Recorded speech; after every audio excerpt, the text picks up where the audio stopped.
കേന്ദ്ര സർക്കാർ ജീവനക്കാരും പെൻഷൻകാരും 8ാം ശമ്പള കമ്മീഷന് വേണ്ടിയുള്ള കാത്തിരിപ്പിലാണ്. ശമ്പളവും ആനുകൂല്യങ്ങളും പരിഷ്കരിക്കുന്നതിന് വേണ്ടി ചർച്ചകൾ സജീവമായി നടക്കുന്നുണ്ട്. ഫിറ്റ്മെന്റ് ഫാക്ടർ 3.83 ആക്കണമെന്നാണ് ജീവനക്കാരുടെ സംഘടനകളുടെ ആവശ്യം. 8ാം ശമ്പള കമ്മീഷന് വേണ്ടിയുള്ള കാത്തിരിപ്പിലാണ് രാജ്യത്തെ കേന്ദ്ര സർക്കാർ ജീവനക്കാരും പെൻഷൻകാരും. ശമ്പളവും ആനുകൂല്യങ്ങളും പരിഷ്കരിക്കുന്നതിന് വേണ്ടിയുള്ള ചർച്ചകൾ സജീവമാണ്. ജീവനക്കാരുടെ സംഘടനകളും പെൻഷൻ ഫോറങ്ങളും അവരുടെ ആവശ്യങ്ങൾ കമ്മീഷന് മുന്നിൽ സമർപ്പിച്ചിട്ടുണ്ട്. അടിസ്ഥാന ശമ്പളം, ഫിറ്റ്മെന്റ് ഫാക്ടർ, മെഡിക്കൽ ഇൻഷുറൻസ്, കുടുംബ യൂണിറ്റ് തുടങ്ങി നിരവധി ആവശ്യങ്ങളാണ് സംഘടനകൾ ഉന്നയിച്ചിരിക്കുന്നത്.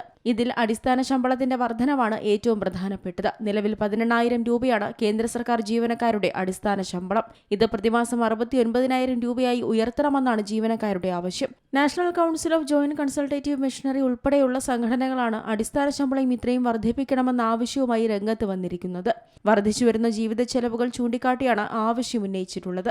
5 അംഗങ്ങളുള്ള ഒരു സാധാരണ കുടുംബത്തിന്റെ ആഹാരം, താമസം, വിദ്യാഭ്യാസം തുടങ്ങിയ ചെലവുകൾക്ക് ഇത്രയും തുക അടിസ്ഥാന ശമ്പളമായി നൽകണമെന്നാണ് ജീവനക്കാരുടെ വാദം. ഫിറ്റ്മെന്റ് ഫാക്ടറാണ് അടിസ്ഥാന ശമ്പളം കണക്കാക്കുന്നതിൽ പ്രധാനം. പുതിയ ശമ്പള ഘടനയിലേക്ക് നിലവിലുള്ള അടിസ്ഥാന ശമ്പളത്തെ മാറ്റുന്നതിന് ഉപയോഗിക്കുന്ന ഗുണന ഘടകമാണിത്. 8ാം ശമ്പള കമ്മീഷനിൽ ഫിറ്റ്മെന്റ് ഫാക്ടർ 3.83 ആക്കണമെന്നാണ് സംഘടനകളുടെ ആവശ്യം. ഫിറ്റ്മെന്റ് ഫാക്ടർ 3.83 അംഗീകരിക്കുകയാണെങ്കിൽ അടിസ്ഥാന ശമ്പളം ഏകദേശം 69,000 രൂപയായി ഉയരും. ഉയർന്ന തസ്തികകളിലുള്ള ഉദ്യോഗസ്ഥരുടെ ശമ്പളത്തിലും ഇതിന് ആനുപാതികമായി വർധനവുണ്ടാകും. 6ാം ശമ്പള കമ്മീഷൻ മുതലാണ് ഫിറ്റ്മെന്റ് ഫാക്ടർ ഉപയോഗിക്കാൻ ആരംഭിച്ചത്. അതിനു മുൻപ് മറ്റു രീതികളായിരുന്നു ശമ്പള പരിഷ്കരണത്തിന് ഉപയോഗിച്ചിരുന്നത്. ഇതുവരെ 7 ശമ്പള കമ്മീഷനുകളാണ് പ്രാബല്യത്തിൽ വന്നിട്ടുള്ളത്. 2025 നവംബർ 3-നാണ് 8ാം ശമ്പള കമ്മീഷൻ രൂപീകരിച്ചത്. Business desk, Zee Malayalam news.